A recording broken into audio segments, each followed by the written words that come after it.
चलिए students, chapter number 10 सरल रेखाएं क्लास 11th की विविध प्रश्नावली का 17वां क्वेश्चन सॉल्व करते हैं।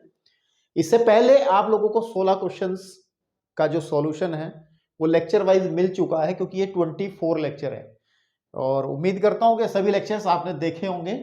और इन लेक्चर्स के अंदर क्वेश्चंस जो आए हैं बड़े ही दमदार क्वेश्चन है, यानी कि इस विविध प्रश्नावली के अंदर, तो उम्मीद करता हूं कि आपने अच्छे से करे होंगे और जरूरी है करना, क्योंकि बहुत सारी बेसिक चीजें आप वहां से सीखते हो। चलिए बात करते हैं 17वें क्वेश्चन की, और जल्दी से इस चैप्टर को मैं समाप्त करना चाहता हूं ताकि आपको नए चैप्टर की तरफ लेके चलूं। ठीक है, तो चलिए पढ़ते हैं क्वेश्चन। बेसिक चीजें सब बता चुके हैं, 24वां लेक्चर है, इसका मतलब इससे पहले बहुत बातें हो चुकी हैं। सारे लेक्चर्स आपको प्लेलिस्ट में उपलब्ध हैं, आसानी से आप देख सकते हो। चैनल पर जाकर क्लिक करोगे प्लेलिस्ट पर तो चैप्टर्स वाइज, यानी कि अध्याय 1 अध्याय 2 सब इस तरीके से आपको मिल जाएंगे, सारी लेक्चर्स मिल जाएंगे, एक भी लेक्चर नहीं ऐसा होगा जो ना मिले आपको। ठीक है, तो चलिए, समकोण त्रिभुज के कर्ण की अंत्य बिंदु, ठीक है ना, 1 और 3 -4 और 1 है। ठीक है, तो त्रिभुज के पाद यानी कि जो लेग्स हैं, उसकी लेग्स बताऊंगा क्या होती हैं। लेग्स का मतलब होता है जो समकोणीय भुजा होती हैं। बेसिकली अगर कोई समकोण त्रिभुज है हमारे पास में, ठीक है, तो समकोणीय भुजाएं ये होती हैं, यानी कि लंब और आधार, जो लंब होता है वो और आधार जो होता है वो, उनको हम लोग इस ट्राइंगल की लेग्स कहते हैं। क्या कहते हैं? लेग्स।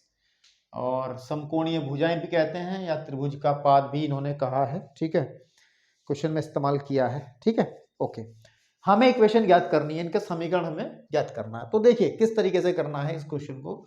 इस क्वेश्चन को करने का जो तरीका है बेसिकली वो क्या है, नॉर्मली आपको समझ नहीं आएगा कि इसको करें कैसे। ठीक है, क्योंकि उसने दिया क्या है, बेसिकली उसने दिया है कि एक ट्राइंगल दिया है समकोण त्रिभुज, और इसके जो कर्ण है, ये कर्ण हाइपरटेन्यू जो है, ये कर्ण जो है, इसके कोऑर्डिनेट दिए हैं। जैसे इसके कोऑर्डिनेट 1, 3 हैं, और इसके कोऑर्डिनेट -4, 1 है। और अगर मैं इसको A कहता हूं, इसको मैं B कहता हूं और C कहता हूं, और भाई साहब कह रहे हैं कि मेरे को जो समीकरण ज्ञात करना है वो BC का समीकरण ज्ञात करना है, एक तो ये कहा है उसने, और एक मेरे को AC का समीकरण ज्ञात करना है, का समीकरण। तो ये समीकरण तो आपको तभी प्राप्त हो सकता है कि अगर या तो इन दोनों की ढाल पता हो, इसका भी मेरे को ढाल पता चल जाए, ठीक है, और इसका भी मेरे को ढाल पता चल जाए।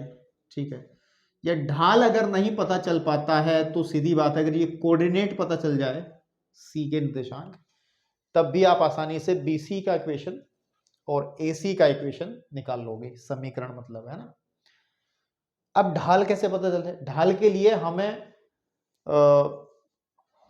कार्तीय तल की तरफ मुझे लग रहा है जाना पड़ेगा, और वहीं से क्लियर होगी चीजें कि इसका इन दोनों भुजाओं का ढाल क्या रहेगा।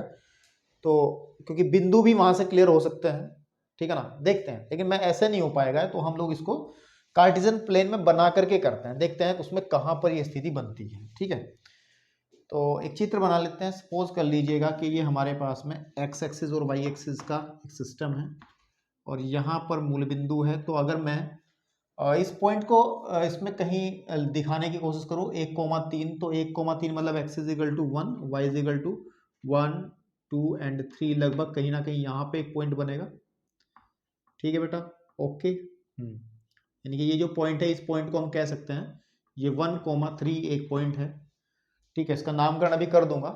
फिर उसके बाद में है -4 और 1, तो x इज इक्वल टू -4 का मतलब है कि इधर की तरफ -1, -2, -3 एंड -4 यहाँ कहीं को होगा, और 1 होगा आपके पास में यहाँ कहीं, है ना, आपके पास में लगभग यहाँ। ठीक है, और दिस इज द पॉइंट, ये पॉइंट बनेगा -4,1। और अगर मैं इनको ज्वाइन करा देता हूं, आपस में मिला देता हूं, ठीक है बेटा, तो ये एक त्रिभुज का कर्ण है, ये किसी त्रिभुज का कर्ण है, उसने ये बात कही है। तो अगर इस त्रिभुज का कर्ण है तो त्रिभुज कैसे बन सकता है? त्रिभुज के बनने की मुझे दो स्थितियां दिखाई दे रही हैं। देखो, या तो समकोण त्रिभुज ऐसे बनेगा, इसको नीचे की तरफ ले आए, ये यहां से पास होगा ऐसे करते हुए, ठीक है, इस तरीके से ऐसे तो बन सकता है त्रिभुज, समकोण त्रिभुज। भाई समकोण का मतलब ये कि एंगल 90 डिग्री है, तो हम लोग क्या करेंगे, वाई एक्स के समांतर एक लाइन नीचे की तरफ लेके आएंगे और ये भी आपके पास में एक्स एक्स के समांतर होनी जरूरी है, क्योंकि जब भी तो 90 बनेगा यहाँ पे एंगल। बिल्कुल ठीक बात है। तो अगर मैं इसका काम इस तरीके से लिखूँ कि मैं इस पॉइंट को कह लेता हूँ ए और इस पॉइंट को मैं यहाँ पे कह लेता हूँ, सपोज इसको मैं बी कह लेता हूँ और इसको मैं सी कह लेता हूँ। तो जो समकोणीय भुजाएं हैं, लेग्स हैं इस ट्रायंगल का, जो जो भुजाएं हैं जिनका इक्वेशन निकालना है वो है, एक तो मुझे AC का इक्वेशन निकालना पड़ेगा, AC का समीकरण निकालना पड़ेगा, जो काम करना बेसिकली है ना समीकरण। एक आंसर तो ये आएगा।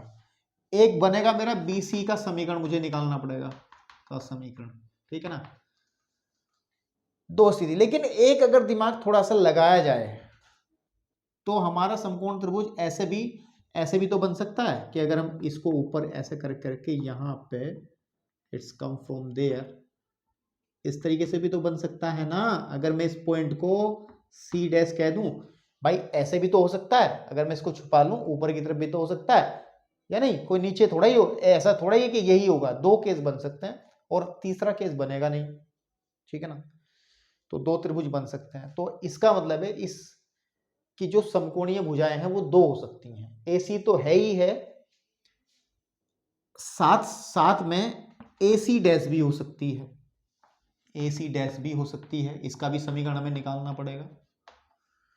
साथ ही साथ BC डैश भी हो सकती है, BC डैश भी हो सकती है, इसका समीकरण भी हमें निकालना पड़ेगा।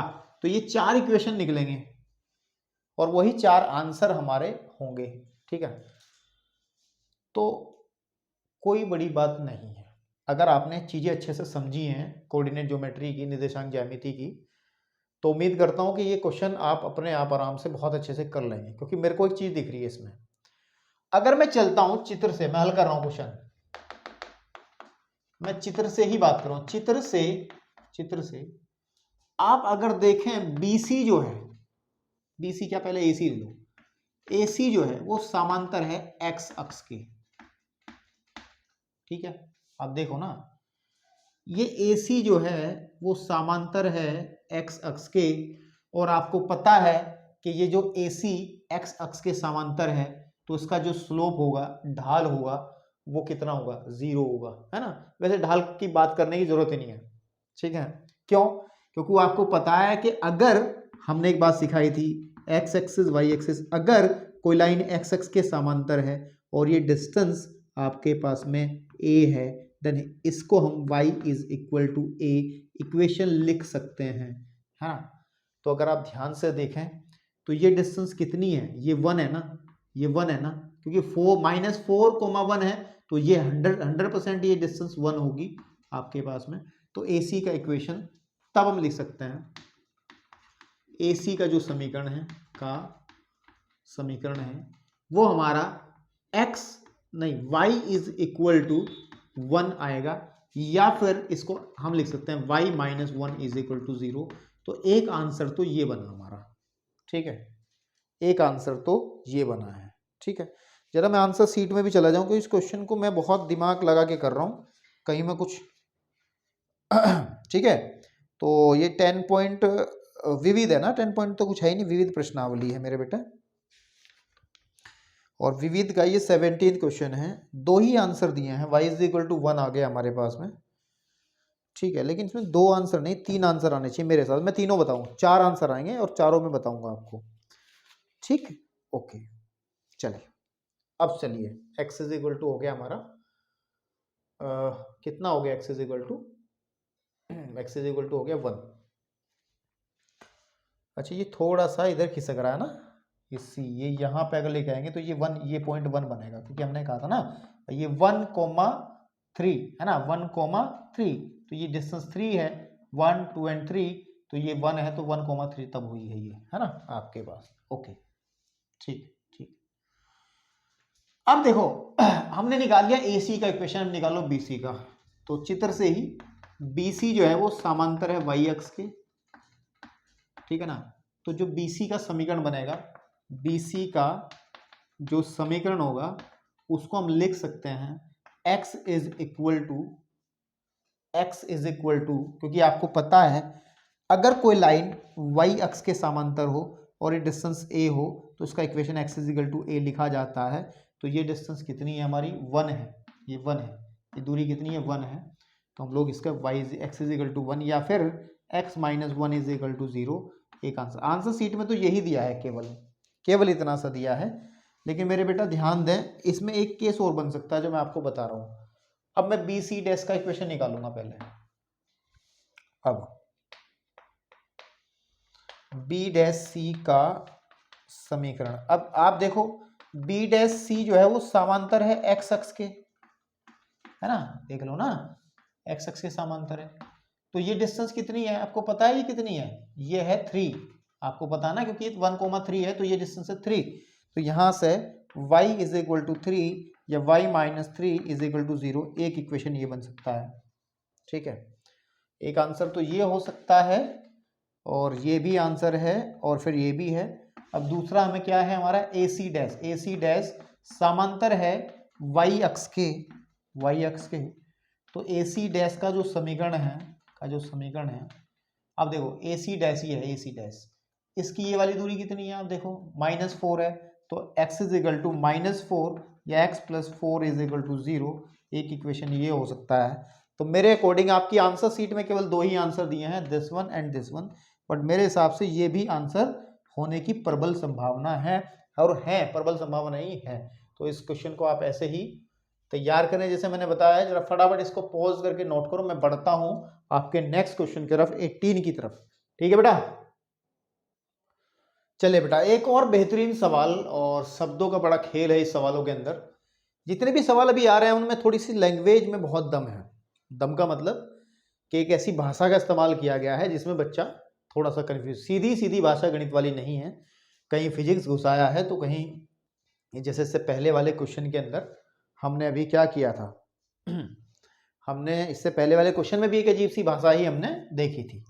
तो चलो देखते हैं क्या कह रहा है इसके अंदर। कह रहा है किसी बिंदु के लिए रेखा को दर्पण मानते हुए, किसी बिंदु के लिए रेखा को दर्पण समझते हो, मिरर, शीशा, है ना, मिरर जो घरों में होता है, सुबह सुबह देखते हैं सब लोग, ठीक है ना, मानते हुए बिंदु 3, 8 का रेखा x + के 3y = 7 के प्रतिबिंब ज्ञात करो। ठीक है, देखिए सपोज कर लीजिए कि ये हमारी वो लाइन है, x + के 3y = 7, इसको मैं शीशा मान लेता हूँ, मिरर मान लेता हूँ, दर्पण मान लेता हूँ, और कोई पॉइंट जो है वो इसके यहाँ पर कोई पॉइंट है, और पॉइंट है 3,8।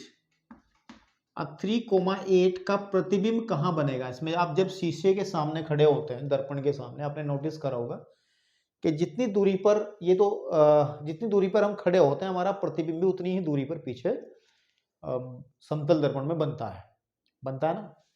ये नियम भी है भौतिक विज्ञान के अंदर, प्रकाश वाले चैप्टर में आपने पढ़ा होगा कि प्रतिबिंब उतनी ही दूर पीछे बनता है जितनी दूर हम मिरर से खड़े होते हैं। तो अब अगर यहां से यहां तक की जो डिस्टेंस रहेगी इस पॉइंट की, तो इस मिरर के अंदर हम इसको शीशा मान रहे हैं, तो इसके अंदर इधर पीछे, इतने ही पीछे हमें इसका प्रतिबिंब यहां पर दिखाई देगा। और सपोज कर लीजिए कि ये कोई P पॉइंट है और P का प्रतिबिंब ये Q है, और इसके कोऑर्डिनेट हम x1 एंड y1 कह देते हैं। हमारा मेन काम क्या है, हमें फाइंड आउट करना है कि x1 और y1 क्या होंगे। बड़ा सिंपल मुझे लग रहा है इस समय तक, क्योंकि थोड़ा सा बस कैलकुलेशन का काम करना है, बाकी बहुत आसान है। देखिए अगर मैं इस पॉइंट की बात करूं, इस पॉइंट को मैं O कह दूं, क्या कह दूं, O, तो PQ जो रेखा, एक रेखा बनी है PQV, O इसका मध्य बिंदु है। बेसिक सी बात है, हमें तो x1 y1 निकालना, कुछ भी करो। तो हम आसानी से एक काम कर सकते हैं, O के निर्देशांक निकाल सकते हैं, ठीक है नहीं। तो अगर मैं इसको हल करूं, चित्र से मैं बात कर रहा हूं, चित्र से, ठीक है ना, O PQ का मध्य बिंदु है, तब क्या होगा, तब देखो, तब जो O के कोऑर्डिनेट है बेटा वो आ जाएंगे। आपको पता मध्य बिंदु कैसे निकालते हैं, x1 + x2/2, 3 + x1/2 and coma 8 + y1/2, ये होंगे। लेकिन आप एक बात ध्यान दो, ध्यान से देखो कि जो O पॉइंट है वो इस लाइन पर भी तो है, इस लाइन को अगर मैं ए बी कह दूं, इस पॉइंट को मैं ए कह लूं, पॉइंट नहीं बस थोड़ा सा नोटेशन ध्यान रखना, ए बी, ओ जो है ए बी पर स्थित है, चूंकि चूंकि चूंकि बिंदु जो हमारा ओ है, बिंदु ओ रेखा ए बी का हो या फिर x plus 3y is equal to 7 पर स्थित है तो क्या होगा? तो सीधी बात है कि जो O पॉइंट है वो इसको सेटिस्फाई करेगा। सेटिस्फाई का मतलब है कि हम x की जगह ये वाला पोर्शन, y की जगह ये वाला पोर्शन भर के लिख सकते हैं। तो मतलब क्या होगा कि 3 plus x1 upon 2 plus 3 into 8 plus y1 upon 2 is equal to 7। इसको थोड़ा सिंप्लीफाई कर लेते हैं, तो 3 प्लस x1 एंड प्लस 8 या 24 plus 3y1 is equal to 14, क्योंकि मैंने दो एलसीएम लेकर के उधर पहुंचा दिया। तो x1 plus 3y1 is equal to 24 को उधर ले जाएंगे माइनस का 10 और माइनस का 10 3 और जाएगा उधर माइनस के 13 ठीक है आपके पास में। और इसको आप एक काम कर सकते हैं, इक्वेशन नंबर 1 बना करके यहाँ इसको छोड़ सकते हैं कि हमें एक रिलेशन मिल गया x1 और y1 के अंदर। अब हम किसी भी तरीके से x1 और y1 का एक रिलेशन और निकालेंगे और फिर सॉल्व करके इक्वेशन इसको x1 और y1 के मान निकाल लेंगे, ठीक है ना। अच्छा सुनो, अब ये भी कंफर्म सी बात है कि जो ये लाइन ए बी है जो मैंने बनाई है, वो जो लाइन पी क्यू है, वो दोनों परस्पर लंब हैं, 90 पे हैं। तो हमें पता, एक फॉर्मूले का पता होता है कि अगर इसका स्लोप, इसका ढाल m1 रहे, इसका ढाल m2 रहे, तो हमें पता है कि m1 और m2 की मल्टीप्लीकेशन -1 होगी, क्योंकि परस्पर लंब होने की कंडीशन यही होती है। तो एक कंडीशन ये वाली यूज कर लेते हैं, ठीक है। तो अब देखो, अब ध्यान से देखना, जो हमारी इक्वेशन थी ए बी का जो ढाल है वो कितना होगा? ए बी का जो ढाल होगा, आपको पता है कि x प्लस के 3y minus 7 is equal to 0 लिख सकते हैं इसको। और इसका जो ढाल है, इसका ढाल हम कैसे निकालते थे? प्रीवियस क्वेश्चंस में बहुत जगह किया है कि अगर ये वाला रूप है, व्यापक रूप है रेखा के समीकरण का, तो माइनस एक्स का गुणांक अपॉन वाई का गुणांक हम इस तरीके से निकाल सकते हैं। तो इसका मतलब इसका ढाल आ जाएगा -1/3। और अगर मैं पी क्यू का ढाल निकालूं, पी क्यू का मैं ढाल निकालूं, तो मुझे क्या हासिल होगा? पी क्यू का जो ढाल होगा, आपको पता है दो पॉइंट्स का ढाल कैसे निकालते थे? अगर दो लाइन आपको हो, यहाँ पर ये x1 हो, ये y1 हो पॉइंट, और ये यहाँ पर x2 हो और ये y2 हो, तो हम जो m निकालते थे y2 minus y1 upon x2 minus x1। तो वही लगा लो, यानी कि x1 माइनस 3 अपॉन, नहीं गलत, बहुत गलत बात कर रहा हूँ, कि y1 minus 8 upon x1 minus 3, तो ये इसका ढाल हो गया। अब एक बात सुनो, ठीक है ना। अब चूंकि हमें पता है कि ए बी जो है और जो पी क्यू वो परस्पर लंब है, तब आपको पता है कंडीशन होती है कि इनकी जो प्रवणताओं का ढाल होगा, -1/3 की मल्टीप्लाई अगर मैं कर लेता हूं y1 minus 8 upon x1 minus 3 के, तो दैट इज इक्वल टू -1, ठीक है। अब माइनस से माइनस अगर कैंसिल आउट हो जाए तो हम लिख सकते हैं y1 minus 8 is equal to 3 into x1 minus 8, ठीक है। या y1 की वैल्यू यहां से अगर निकालें तो आ जाएगा 3x1 माइनस 8 या 24 और प्लस के 8, और y1 का जो मान है वो आ जाएगा 3x1 माइनस 16, ठीक है, 3x1 माइनस के 16, ठीक है ना। 16 आएगा, कुछ और आएगा, कहीं मिस्टेक कर दी है क्या? मिस्टेक हमने करी है क्या? देखो y माइनस 8 था तो x माइनस x3, ये 3 होगा ना यहाँ पे, दिस इज 3, यहाँ पे भी 3 3 9, और जब 9 होगा फिर इधर की तरफ ये 8 था, ठीक है ना, यहाँ पे 3 3 9 होगा, 3 3 9 और प्लस का 8, ठीक है। तो यहाँ पे बचेगा माइनस का 1, ठीक है, ये बचेगा -1, हाँ हो गया। अब ये y1 की जो वैल्यू है, इसको हम समीकरण 1 में रख लेते हैं, ठीक है ना। तो क्या करते हैं कि y1 का मान, y1 का जो मान है, मान हम लोग समीकरण 1 में रखने पर क्या होता है उसको देखते हैं। समीकरण 1 हमारी ये थी यहाँ पे, है ना। तो हम लोग करते हैं x1 प्लस 3y1 की जगह आ जाएगा 3y1 का मान लिख लेंगे 3x1 minus 1 is equal to minus का 13, देन x1 माइनस के 9x1 माइनस के 3 इज इक्वल टू माइनस 13, या आ जाएगा 10x1 is equal to minus 10, ठीक है ना, क्योंकि 3 उधर जाएगा प्लस में चला जाएगा, माइनस का 10। तो अगर हम यहाँ से देखें तो x1 का शुद्ध और सरल मान आ जाएगा माइनस का 1। कितना जाएगा? माइनस का 1। अब जब माइनस का 1 आ गया तो देखो x1 की वैल्यू इसमें रख लो यहाँ पे, तो y1 कितना निकल आएगा तब y1 इज इक्वल टू होता 3x1 माइनस 1 है ना। आपको अगर इसको मैं सेकंड कह दूं, है ना, तो आपके पास में फ्रॉम सेकंड यहाँ लिख सकते हैं, फ्रॉम सेकंड। तो y1 इज इक्वल टू हो जाएगा 3 इंटू माइनस 1 एंड माइनस 1, तो y1 is equal to minus 3 minus 1, y1 की वैल्यू हो जाएगी माइनस 4। तो जो पॉइंट आएगा, जो प्रतिबिंब आएगा वो आ जाएगा कितना? -1 एंड -4। तो यही आपका आंसर है, ठीक है ना। तो इसका जो प्रतिबिंब बनेगा वो बनेगा -1 और -4, इसकी इमेज जो उधर की तरफ बनेगी। तो I think that's very simple. सारे फंडे, सारी टेक्निक, सारी बातें वही इस्तेमाल हुई हैं जो हमने अब तक सीखी हैं। कोई अन्य बात, अलग से कुछ याद करने वाली बात कोई नहीं हुई है, ठीक है। तो चलिए बेटा बढ़ते हैं अगले क्वेश्चन की तरफ इसके। चलिए जी, एक और बेहतरीन क्वेश्चन आपके सामने, 19वां क्वेश्चन। बात कह रहा है कि y is equal to 3x plus 1, है ना। तो ये कौन सा रूप होता है समीकरण का, अगर आपको याद हो तो y is equal to mx plus c, है ना।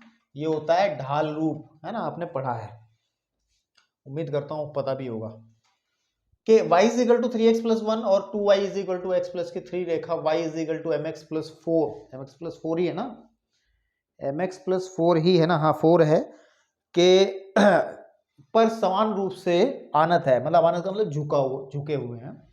तो m की वैल्यू बताओ, मतलब क्या है, ठीक है। उसने ये कहा कि अगर ये लाइन नीचे वाली ये लाइन हो y is equal to mx plus 4, ठीक है ना, तो ये दोनों लाइनें, एक लाइन तो ये है जो कि इक्वेशन दी गई है y is equal to 3x plus 1, ठीक है, और दूसरी जो लाइन है, और ये जो लाइन की ये इक्वेशन तो इसकी है, और इस वाले की जो इक्वेशन है वो दी है इसने कि 2y is equal to x plus 3, है ना। ये समान रूप से आनत है, मतलब झुकी हुई है। तो अगर ये एंगल थीटा बन रहा है तो ये एंगल भी थीटा ही बनेगा। तो उसने ये बात कही है, तब हमें m का वैल्यू निकालना है, तब हमें क्या करना है, m का वैल्यू निकालना है। तो m का वैल्यू निकाल देंगे, ठीक है, आपके पास में।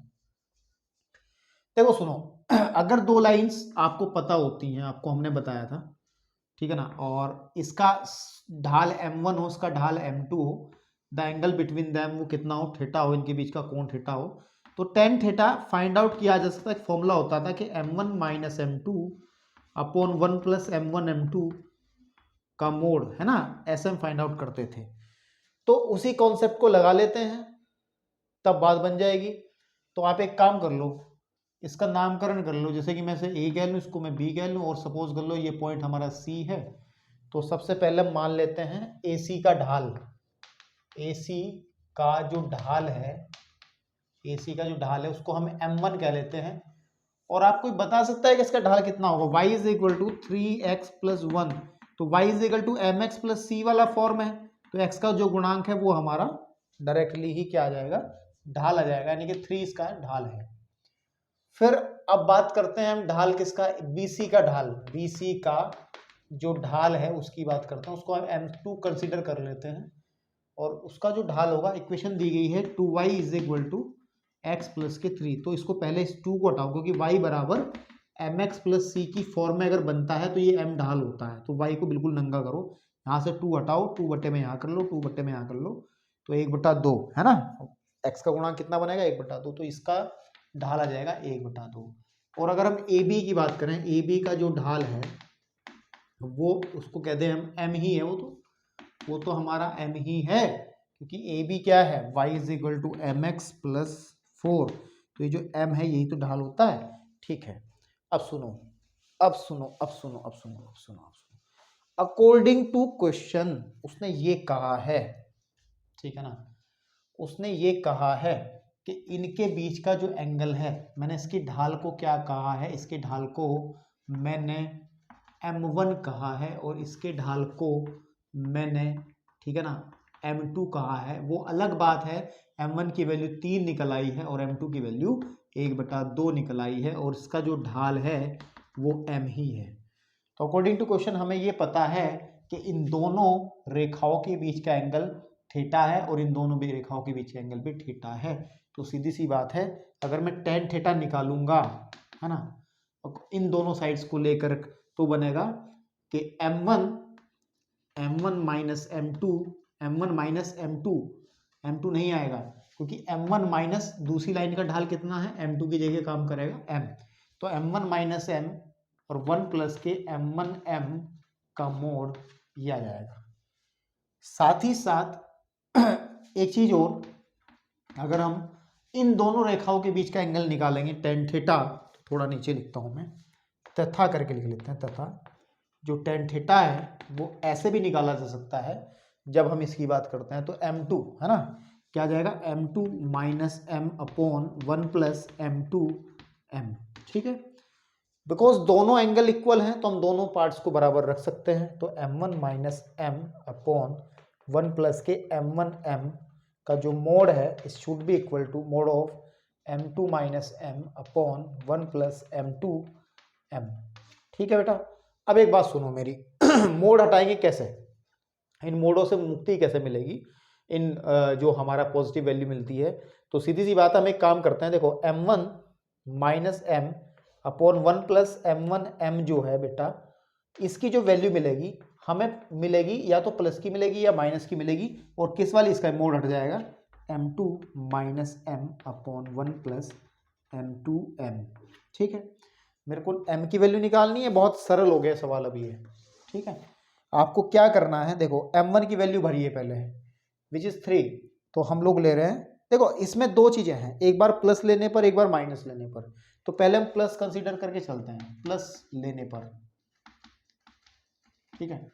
तो जब हम प्लस लेंगे तो m1 की वैल्यू रखेंगे 3, तो 3 minus m upon 1 plus 3m is equal to, plus ले रहे हैं तो आ जाएगा m2 की वैल्यू है हमारे पास में 1/2 minus m upon 1 plus 1/2 into m, ठीक है।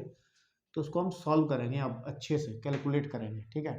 देखो आ जाएगा 3 माइनस m अपॉन 1 प्लस के 3m इज इक्वल टू, आ जाएगा 1 माइनस के 2m, एलसीएम ले लिया मैंने, अपॉन 2, और यहाँ भी 2 प्लस m अपॉन 2 से 2 कैंसिल आउट हो जाएगा। तो अगर मैं क्रॉस मल्टीप्लाई कर लूँगा, है ना, सिंपली इसको ऐसे लिखा जा सकता है कि 2 प्लस m, है ना, सिंपली क्रॉस मल्टीप्लाई करेंगे तो 3 minus m into 2 plus m is what 1 minus के 2m एंड 1 प्लस के 3m, ठीक है। तो अगर मल्टीप्लाई करूँगा तो 2 तिया 6 प्लस के 3m minus 2m minus m square is equal to 1 plus के 3m माइनस के 2m माइनस के 6m स्क्वायर, ठीक है।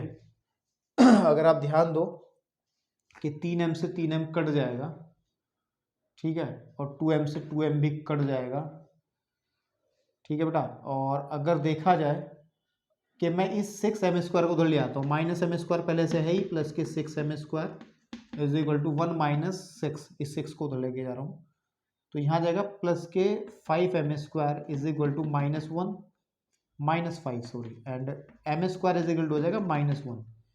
ये तो बड़ी आपत्तिजनक बात होगी, ये तो सम्मिश्र संख्या वाला कॉन्सेप्ट बन गया, कॉम्प्लेक्स नंबर, क्योंकि नेगेटिव नंबर कभी m निकलेगा ही नहीं, यहाँ से रियल वैल्यू मिलेगी ही नहीं है, तो नहीं निकलेगी तो हम क्या कर सकते हैं, लिखो संभव नहीं, m का मान, m का वास्तविक मान, है ना, वास्तविक मान संभव नहीं, तो हम इसको छोड़ देंगे, हमारे कौन से सर पड़ी हुई है भाई बात, ऐसी थोड़ा ही ना है। तो इसको नोट करो, फिर हम एक बार नेगेटिव लेके दिखाएंगे, फिर इसको इतना पॉज कर लो, क्योंकि मेरे पास इतनी जगह नहीं है ताकि मैं इसको दोबारा सॉल्व करूँ, मैं यहीं से सॉल्व कर दूंगा फिर, हो गया। देखो तो मैं क्या करता हूँ, माइनस लेने पर यहाँ कर लेता हूँ, माइनस लेने पर, तो फिर माइनस का कंसीडर किया जाएगा यहाँ पर, बाकी सब नीचे से चेंज कर देंगे, ठीक है। ओके, देखिएगा तो 3 माइनस एम अपॉन 1 प्लस का 3m इज इक्वल टू, तो माइनस का ही रहेगा उसी तरीके से कि 1 minus 2m upon 2 plus m, ठीक है बेटा। तो अगर अब थोड़ा सा इसको सॉल्व करो, इसको थोड़ा सा और सॉल्व करो, तो हमें मिलेगा 2m minus 1 upon 2 plus m। ये क्या किया मैंने इस माइनस की एंट्री अंदर करा दी, तो माइनस ये 1 प्लस का था तो ये माइनस का हो गया, ये माइनस का था तो ये मैंने प्लस का कर दिया। अब मैं क्रॉस मल्टीप्लाई कर रहा हूँ, तो आ जाएगा 3 minus m and 2 plus m is equal to 2 minus m into 1 plus के 3m, ठीक है बेटा। मल्टीप्लाई करो 6 प्लस के 3m minus 2m minus m square is equal to 2m plus के 6m स्क्वायर माइनस 1 माइनस का 3m, और अब इसको सॉल्व करना है, ठीक है। तो एक काम कर लेते हैं, सबको उठा के धीरे ले आते हैं, बाद में देखते हैं जो भी होगा। ये सॉल्व कर लो थोड़ा सा। यहाँ पे आ जाएगा आपका m केवल minus m square is equal to, यहाँ पे आ जाएगा 6m स्क्वायर, और ये आ जाएगा माइनस का m, ठीक है, और माइनस का 1, सबको इधर ले आओ। जब इधर लेके आएंगे तो देखो ये हो जाएगा 7m स्क्वायर, ठीक है ना भाई, माइनस का है। इधर लेके आएंगे तो प्लस का 2m, उधर लेके आएंगे तो प्लस का 7 इज इक्वल टू 0, या फिर 7m square minus 2m minus 7 is equal to 0। द्विघात समीकरण बन गई है, जिसके टुकड़े हमें फैक्टर हमें करने पड़ेंगे, ठीक है। अब इसको कैसे सॉल्व करें, फैक्टर तो नहीं हो पाएंगे इसके कि 749 के टुकड़े घटाने पर 7 तो नहीं मिल पाएंगे। आप इसके फैक्टर करिएगा सूत्र लगा के कि m इज इक्वल टू, है ना, होता था ना x is equal to minus B, द्विचार्य सूत्र बोलते थे, B square minus 4ac upon 2a।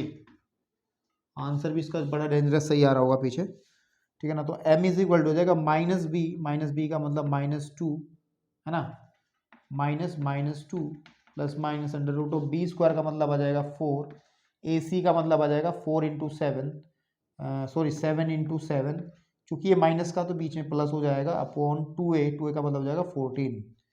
तो अगर इसको सॉल्व करेंगे that's will come, m is equal to हो जाएगा minus minus plus 2 plus minus under root of, ये देखा जाए 49 और 3 53, 53 अपॉन 14। देखना जरा यही है क्या, 4ac था ना यहाँ पे, बी स्क्वायर माइनस 4ac था, तो यहाँ पे 4 भी तो मल्टीप्लाई में आएगा। तो जब यहाँ 4 आएगा तो आप एक काम करोगे ना, 49 चौक देखना पड़ेगा ना कितना होगा, 49 चौक 4 36 का 6 से ले कितना, एक काम कर लो ना, हाँ 49 चौक, ठीक है, ठीक तो कर रहा था यार, 4 4 चौक 24, नहीं 36 9 चौक 36 का 6 से लेगा 3 4 16 और 3 हो गए 19, 196 प्लस 4 200 हो जाएगा यार, कितना हो जाएगा 200।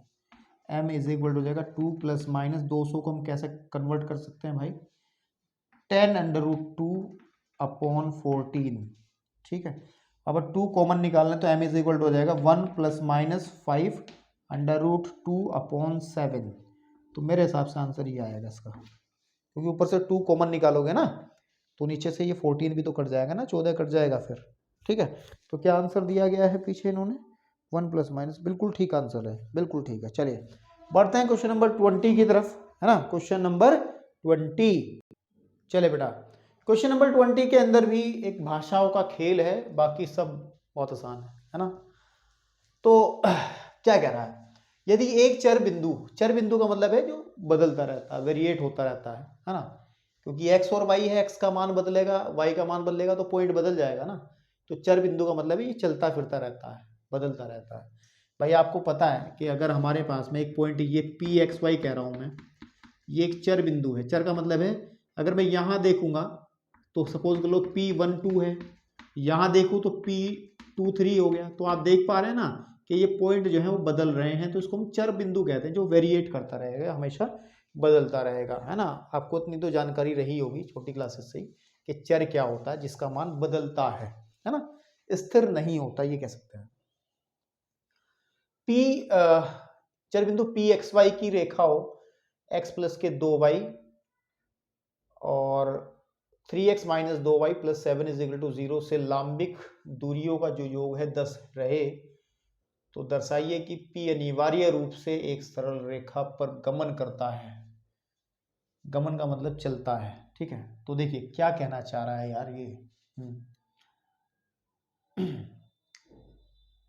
दो लाइन है हमारे पास में, सपोज कर लो एक लाइन तो ये है, सीधी लाइन बना दी मैंने, और इसका इक्वेशन मैं बोल देता हूं, ये लाइन है x प्लस के Y minus 5 is equal to 0, और दूसरी लाइन मैं ऐसे रेंडमली बना लेता हूं कहीं भी, और ये लाइन है 3x माइनस के 2y plus 7 is equal to 0।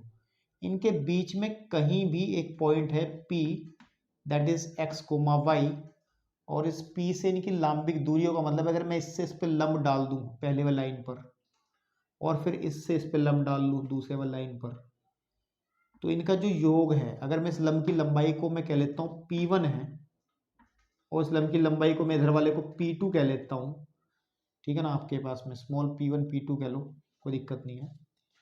और इन पॉइंट्स को भी कुछ कह लो, ये P है तो ये Q है, इसको मैं R कह देता हूँ यहाँ। तो इसका P1 प्लस P2 जो है ना, दैट इज इक्वल टू 10 है। इस कंडीशन को यूज करते हुए बताना है। तो ये जो P बदलेगा ना, चलेगा ना, ये P जो किस तरीके से अगर ये चलेगा, x और y की वैल्यू बदलेंगी, तो P जो है वो हमेशा सरल रेखा पर होगा। इसका मतलब है कि ये हमेशा किसी सरल रेखा पर स्थित होगा, ठीक है। इस तरीके के सवालों को हम कहते हैं ये बिंदु पथ, लोकस वाले सवाल होते हैं। बिंदु पथ कि इसका जो पथ होगा वो कैसा होगा। ये P जो है, ये पॉइंट अगर चलना शुरू कर दे तो ये कैसे चलेगा, एक सरल रेखा में चलेगा या वृत्त बनाएगा, परवलय या जो कुछ भी बनाएगा, वो देखना है। तो उसने खुद ही कह दिया है कि सरल रेखा पर गमन करता है, तो सीधी बात है मेरे को ये शो करना है कि इसकी ये जो है एक सरल रेखा पर गमन करेगा। तो जो कंडीशन दी है उन्हीं का यूज करते हैं। सबसे पहले आप मुझे बताइए P1 क्या होगा। तो P1 इज व्हाट, P1 होगा कि P1 होगा इस पॉइंट से इस पर डाला गया लंब, और लंब डालने का तरीका क्या होता था हमने बताया था, अगर कोई point that is common x1 and y1 एक पॉइंट हो और ये स्टैंडर्ड फॉर्म हो, व्यापक रूप हो, जनरल फॉर्म लाइन के इक्वेशन की ax प्लस के by and plus c is equal to 0, तो ये जो डिस्टेंस है इसको मैं p अगर कहूँ तो p को फाइंड आउट करने का तरीका था, ये पॉइंट इसमें भर लेते थे, तो ax1 और by1 plus c upon under root of x के कोफिशिएंट का स्क्वायर और y के कोफिशिएंट का स्क्वायर, ये होता था फॉर्मूला। तो उसी तरीके से इसमें हम लगा देंगे P1, ये पॉइंट इसमें भरेंगे, फर्क ही नहीं पड़ेगा क्योंकि x x है y y है, तो ऊपर आ जाएगा x minus Y minus 5 upon under root of x के कोफिशिएंट का स्क्वायर प्लस y के कोफिशिएंट का स्क्वायर, दैट इज P1 की जो वैल्यू है वो बनेगी x minus Y minus 5 upon under root of 2, इसको यहीं छोड़ दो। ओके, अब मैं निकाल रहा हूं P2 and P2 is what, जब मैं इस पॉइंट से इस पर लंब डालूंगा तो 3x माइनस के 2y प्लस के 7 upon under root of that is 9 plus 4 and P2 is what, P2 आ जाएगा 3x माइनस के 2y plus 7 upon under root 13, ठीक है भाई।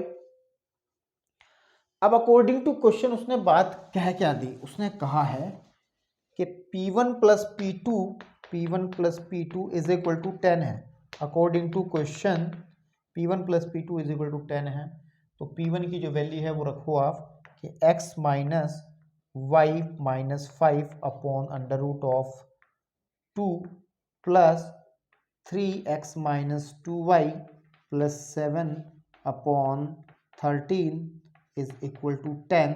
इसको हमें सॉल्व करके ये दिखा देना है, क्या दिखा देना है कि ये एक लाइन की इक्वेशन होगी। और लाइन की इक्वेशन, रेखा का समीकरण क्या होता है, रेखा का समीकरण जो हमने पढ़ा है, व्यापक रूप पढ़ा है, ax plus B Y and plus C is equal to 0। मतलब हमारे पास में ये एक रैखिक समीकरण हो सकता है एक चर में भी और दो चर में भी। चूंकि हमारे पास x और y दोनों ही हैं उपलब्ध, तो ये दो चर में एक रैखिक समीकरण दिखाएंगे, मतलब x और y की घात 1 होगी। इस फॉर्म में हमें इसको बना के दिखा देना है। ये जो एक्सप्रेशन बना है उसको इस फॉर्म में बना के दिखा देना है, क्वेश्चन सॉल्व हो जाएगा। और उसको करना कोई बड़ी बात नहीं है। इनका एलसीएम ले लो तो अंडर रूट आ जाएगा 26 सॉरी, है ना। यहाँ आ जाएगा under root 13 into X minus Y and -5 plus आपके पास में 3x, इधर जाएगा under root of 2 and the equation of it 3x minus 2y plus 7, है ना, आपके पास में इज इक्वल टू 10। इसको उधर लेके जाओ और अंडर रूट में अंडर रूट 13 के अंदर गुणा करो, under root 13x minus under root 13y minus 5 under root of 13 and आपके पास में -3 under root 2x minus 2 under root of 2y and plus 7 under root of 2 is equal to, इसको तो ले जाएंगे तो 10 अंडर रूट 26। जहाँ जहाँ से x कॉमन निकलता हूँ वहाँ कॉमन निकाल लो x। देखो यहाँ बचेगा अंडर रूट 13 इस वाले में से, और यहाँ बचेगा माइनस का 3 अंडर रूट ऑफ 2, ठीक है। और जहाँ जहाँ से y कॉमन निकलता हूँ वहाँ y कॉमन निकाल लो, तो आ जाएगा माइनस के अंडर रूट 13 और प्लस के 2 अंडर रूट ऑफ 2, ठीक है। बाकी सब आइटम्स को उधर फेंक दो। 10 अंडर रूट 26 पहले से था ही, प्लस में 5 under root of 13 and minus 2 under root of sorry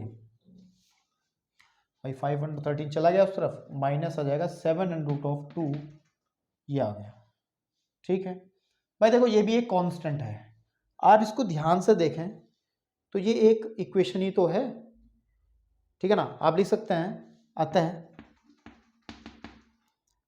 उपरोक्त का मतलब जो ऊपर लिखा हुआ है, उपरोक्त समीकरण